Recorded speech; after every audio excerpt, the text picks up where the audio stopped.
ఊపిరి తీసుకోవడానికి కూడా కష్టమయ్యే చోటులో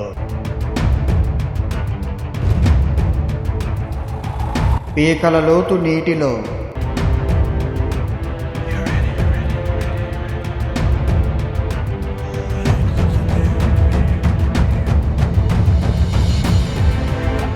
దాదాపు 700 మీటర్ల సొరంగ మార్గం.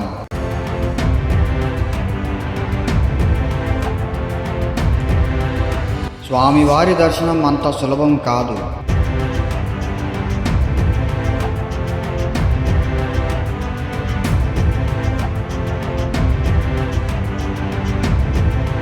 Hello viewers, welcome to the new video.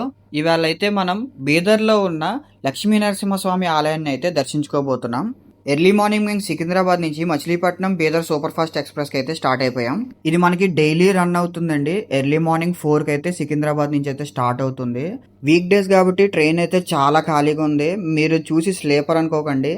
నా అదృష్టం ఏంటో తెలియదు కానీ లాస్ట్ టైం తిరుపతి వెళ్ళినప్పుడు కూడా నారాయణాద్రి ఇంతే ఖాళీగా ఉంది. సేమ్ అదే సిచ్యువేషన్. పడుకొని అయితే వెళ్ళాను మంచిగా. బీదర్ స్టేషన్కి దగ్గరలో ఉన్నాం అనగా టీసీ వచ్చేసాడు. మొత్తం దగ్గర టికెట్స్ అయితే చెక్ చేశారు. పాపం ఒక నలుగురు అయితే సూపర్ ఫాస్ట్ టికెట్ తీసుకోలేదు, ఎక్స్ప్రెస్ టికెట్ తీసుకున్నారు. వాళ్ళకైతే ఫైన్ గురించి అయితే చాలా డిస్కషన్ జరుగుతుంది. పాపం వాళ్ళు ఫస్ట్ టైం అండి, తెలియకుండా తీసుకున్నాం అని అయితే టీసీని అయితే చాలా రిక్వెస్ట్ చేసుకున్నారు. మీరైతే ఈ మిస్టేక్ అయితే అస్సలు చేయకండి. సూపర్ ఫాస్ట్కి తీసుకున్నారంటే మీరు ఏ ట్రైన్ అయినా ఎక్కడానికి అయితే మీకు పాసిబిలిటీ ఉంటుంది కాబట్టి మీరైతే మిస్టేక్ చేయకండి. నెక్స్ట్ టైం మీరు ఎప్పుడైనా జనరల్ టికెట్ తీసుకున్నప్పుడు మాత్రం ఈ మిస్టేక్ మాత్రం అస్సలు చేయకండి. స్టేషన్ దగ్గరికి వస్తుందని చెప్పి నేనైతే మా వాళ్ళు లేపేశాను. మళ్ళీ పడుకుంటే లెగరేమో అని చెప్పి మా వాళ్ళు అయితే బాగానే లెగిసిపోయారు. ఆల్మోస్ట్ బీదర్ స్టేషన్కి రీచ్ అయిపోయాం. చాలా అంటే చాలా స్ట్రిక్ట్గా చెక్ చేస్తున్నారు ట్రైన్ మాత్రం. ఈ భయ్య అయితే వచ్చారు, మనకి ఆటో అయితే సెట్ చేశారు. అరౌండ్ మనకి 900 అయితే ఛార్జ్ చేశారు. మొత్తం అన్ని ప్లేసెస్ ఇక్కడ అయితే కవర్ చేస్తారంట. సో మేమైతే ఇక్కడ బీదర్కి వచ్చిన వెంటనే ఫస్ట్ రైల్వే స్టేషన్లోనే పరిచయం అయ్యారు. మేమైతే స్టార్ట్ అవుతున్నాం. ఈ రైల్వే స్టేషన్ కూడా మనకి సికింద్రాబాద్ అండర్లోకి వస్తుందంట, సౌత్ సెంట్రల్ రైల్వే జోనర్లోకి. మొత్తం స్టేషన్ అంతా కూడా అండర్ కన్స్ట్రక్షన్లో అయితే ఉంది. ఎక్కడ చూసినా సరే ఆల్మోస్ట్ మార్నింగ్ అయితే 7 అయితే అవుతుంది మేము రీచ్ అయ్యే వరకు. ఫస్ట్ అయితే మేము అతనికి లక్ష్మీ నరసింహస్వామి టెంపుల్ దగ్గరికి అయితే తీసుకెళ్ళమని అయితే చెప్పాము. కంటెంట్ నచ్చితే కొంచెం ఛానల్ సబ్స్క్రైబ్ చేసుకొని సపోర్ట్ చేయొచ్చు కదా. ఇలాంటి ట్రావెలింగ్ వీడియోస్ పెట్టిన ప్రతిసారి మీకు నోటిఫికేషన్ అనేది వస్తుంది. అప్పుడు టెంపుల్కి అయితే వచ్చేసాం. ఆల్మోస్ట్ ఒక హాఫ్ అన్ అవర్ జర్నీ అయితే పట్టింది రైల్వే స్టేషన్ నుంచి. మొక్కుబడి ఉన్న వాళ్ళు ఇక్కడ మీ కేశాలను అయితే అర్పించుకోవచ్చు. ఆలయానికి ఎడం పక్కనే ఉంటుంది. మనం ఎంటర్ అవుతున్నప్పుడు కనిపిస్తుంది కదా, ఆ రెండిటి మధ్య నుంచి వచ్చే వాటర్ మనకి స్వయంగా లక్ష్మీ నరసింహస్వామి పాదాల దగ్గర నుంచి అయితే వస్తాయంట. ఇక్కడ వాళ్ళు దీన్ని గోవు అని పిలుస్తారు. మీరు దర్శనానికి ముందు ఈ నదిలో స్నానాన్ని ఆచరించి పైన కొబ్బరికాయ కొట్టుకొని మీరైతే దర్శనానికి అయితే స్టార్ట్ అవ్వచ్చు. కొబ్బరికాయ కావాలనుకుంటే ఇక్కడ మీకు కౌంటర్ అయితే ఉంది, ఇక్కడ తీసుకోవచ్చు. అలాగే మీ ఫోన్ నీటిలో తడవకుండా కూడా కవర్స్ అయితే అవైలబుల్ ఉన్నాయి. 50 రూపీస్ అయితే తీసుకుంటున్నారు. గుడి లోపలికి అయితే మీకు ఏమీ అలౌ లేదు. మీ ఫోన్స్ అయితే తీసుకెళ్ళచ్చు, కానీ రిమైనింగ్ బ్యాగ్స్ కానీ కొబ్బరికాయ, అరటిపళ్ళు, పువ్వులు ఏమీ కూడా అలౌ లేదు. మీరైతే ఇక్కడ ఫస్ట్ ఎంట్రీకి అయితే టికెట్ అయితే తీసుకోవాల్సి ఉంటుంది. 10 రూపీస్ అయితే తీసుకుంటారు టికెట్కి పర్ హెడ్ అయితే. దాని పక్కనే మీకు లగేజ్ కౌంటర్ అయితే ఉంటుంది. మీరైతే 20 రూపీస్ ఇచ్చి లగేజ్ కౌంటర్ అయితే తీసుకోవాల్సి ఉంటుంది. మీ బ్యాగ్స్ని అందులో డిపాజిట్ చేసి ఒక లాకర్లో దాని కీస్ మీకే ఇస్తారు. మీరు రిటర్న్లో ఆ కీస్ సబ్మిట్ చేసి మీరైతే మీ లగేజ్ని అయితే కలెక్ట్ చేసుకోవచ్చు. టెంపుల్కి అయితే ఎంట్రీ అయితే ఇదేనండి. మనకి లోపలికి వెళ్ళని వాళ్ళు చాలామంది ఉంటారు కదా, లైక్ చిన్నపిల్లలు కానీ పెద్దవాళ్ళు కానీ ముసలి వాళ్ళు ఎవరైనా ఉంటే స్వామివారిని ఇక్కడే దర్శించుకుంటారంట. మిగతా జనాలు ఎవరైతే ఉంటారో ఇక్కడ దర్శించుకున్న తర్వాత నీటిలోకి అయితే ప్రవేశిస్తారు. ఇక్కడ నుంచి అయితే మనకి గుహ మార్గం అయితే స్టార్ట్ అవుతుంది. ఈ గుహ ఇక్కడి నుంచి దాదాపుగా 700 మీటర్ల వరకు అయితే ఉంటుంది. అక్కడ లోపల మనకి స్వామివారు అయితే దర్శనం ఇస్తారు. ఇక్కడ స్వామివారి విగ్రహం లక్ష్మీ నరసింహస్వామి అవతారంలో మహాలక్ష్మి అమ్మవారితో కలిపి ప్రతిష్ఠించబడిందని ఆలయ స్థల పురాణం అయితే చెప్తుంది. ఎంట్రన్స్ స్టార్టింగ్ లో మనకు ఒక 2 మెట్లు అయితే ఉన్నాయి. అది దిగిన వెంటనే దాదాపు మీ పేకల లోతు వరకు అయితే నీళ్ళు అయితే ఇక్కడ నిండి ఉన్నాయి. ఈ గుహలో మనకి ఎప్పుడు కూడా 24/7 వాటర్ ఫ్లో అవుతూనే ఉంటుంది. అలాగా మీరు ఒకవేళ చిన్నపిల్లల్ని తీసుకొచ్చినట్లయితే మాత్రం చాలా అంటే చాలా చాలా జాగ్రత్తగా ఉండాలి. ఎందుకంటే మాకే దగ్గర పీకల వరకు అయితే నీళ్ళు వస్తున్నాయి. కొన్ని ప్లేసెస్లో అయితే మా చిన్ కూడా మునిగిపోతుంది, అంత లోతైతే ఉన్నాయి వాటర్. సో మీరేంటంటే మ్యాక్సిమం చిన్నపిల్లల్ని తీసుకురాపోవడం చాలా మంచిది. లేదు మీకు ఓపిక ఉంది, మేము మోసుకొని రాగలమంటే మీ ఓపిక, కానీ తెచ్చినప్పుడు మాత్రం జాగ్రత్తగా అయితే చూసుకోండి.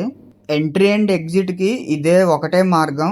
ఈ సొరంగ మార్గంలోనే ఎంట్రీ అవుతారు, ఇదే సొరంగ మార్గంలో రిటర్న్ కూడా వస్తారు. ఆలయ పురాణం ప్రకారం ఈ ప్రాంతంలో నరసింహస్వామి అవతరించి హిరణ్యకశిపుణ్ణి సంహరించారని అయితే చెప్తూ ఉంటారు. ఆ తరువాత లక్ష్మీదేవితో కలిసి భక్తుల కష్టాలను తొలగిస్తూ ఇక్కడ ఆవాసం చేశారని చెబుతూ ఉంటారు. నీళ్లు చూసారు కదా, దాదాపు పేకల లోతు వరకు అయితే ఉంది. కొన్ని చోట్ల మన చెస్ట్ వరకు ఉంది, ఇంకొన్ని చోట్ల అయితే మన చిన్ వరకు కూడా ఉంది.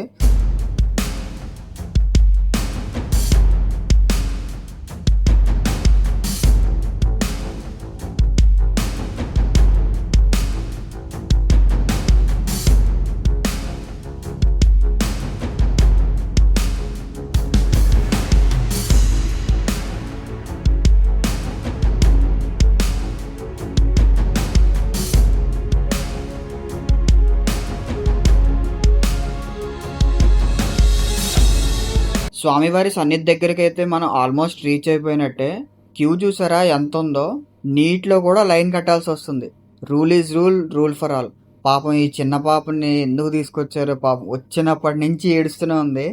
కిందకి తిప్పుతుంటే ఇంకా అక్కడ ఛాన్స్ లేదు, పాపం అతను తన భుజాల మీద వేసుకునే ఉన్నారు. ఇంకో విషయం, మీరు ఒకవేళ ఫొటోస్ వీడియోస్ తీసుకునే వాళ్ళైతే మాత్రం కొంచెం జాగ్రత్తగా ఉండండి.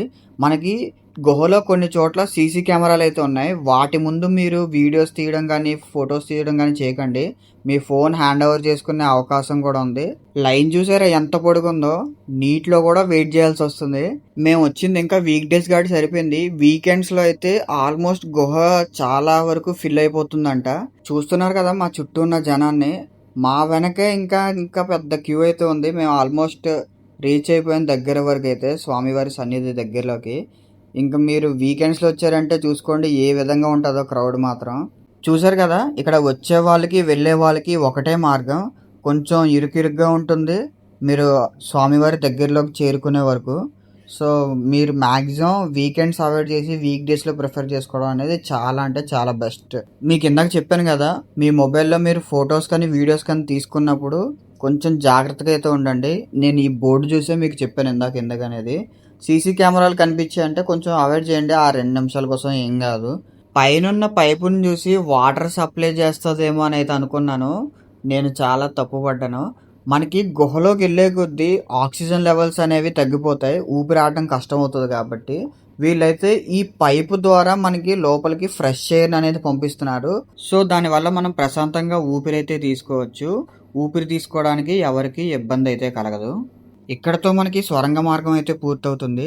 దర్శనం చేసుకున్న భక్తులు మళ్ళీ అదే మార్గంలో వెనక్కి రావాల్సి అయితే ఉంటుంది. అలా నా వెనక్కి ఒక్కసారి అయితే చూడండి ఎంత జనం ఉన్నారో, ఎంత క్యూ ఉందో. దాదాపు మేము 8 గంటలకైతే లోపలికి వచ్చాం. ఇప్పుడు టైం 9:30 అయితే అవుతుంది. ఇంకా మా దర్శనం అయితే పూర్తి అవ్వలేదు. అదే మీరు వీకెండ్స్లో ఆలోచించండి, శని ఆదివారాల్లో ఇంకెంతమంది భక్తులు పోటెత్తుతారు ఇక్కడికి. మనకి లోపల లక్ష్మీ నరసింహస్వామి అవతారం అయితే దర్శనమిస్తుంది.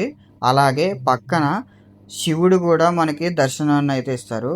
మేము దర్శనం చేసుకొని వెనక్కి వెళ్తుంటే ఒక ఆమెకైతే దేవుడు పూనారు అంటారు కదా, ఆమెకైతే దేవుడైతే పూనట్టున్నారు. సడన్గా ఆమె డిఫరెంట్గా బిహేవ్ చేస్తుంది.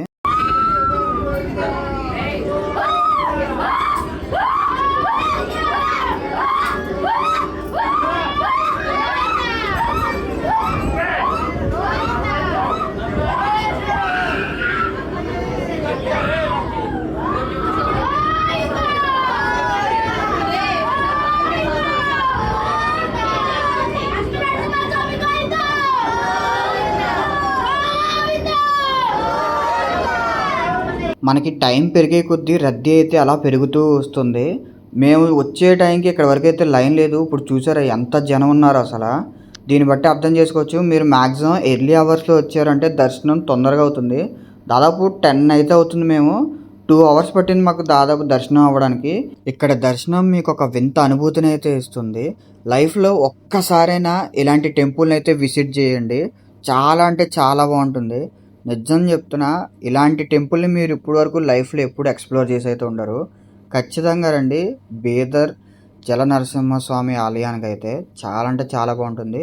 కొత్తగా వచ్చిన వాళ్ళు ఛానల్ని అయితే సబ్స్క్రైబ్ చేసుకోండి. అలాగే ఈ వీడియో నచ్చితే ఖచ్చితంగా లైక్ చేయండి. దానివల్ల మరింత మందికి వీడియోని అయితే రికమెండ్ చేస్తుంది మీలాగా బీదర్ రావాలనుకున్న వాళ్ళకి. చెప్తున్నా కదా, నిజంగా ఒక మంచి ఎక్స్పీరియన్స్ అయితే అవుతుంది. మీరు లైఫ్లో ఒక్కసారైనా విజిట్ చేయండి ఇలాంటి ఒక టెంపుల్కి అయితే.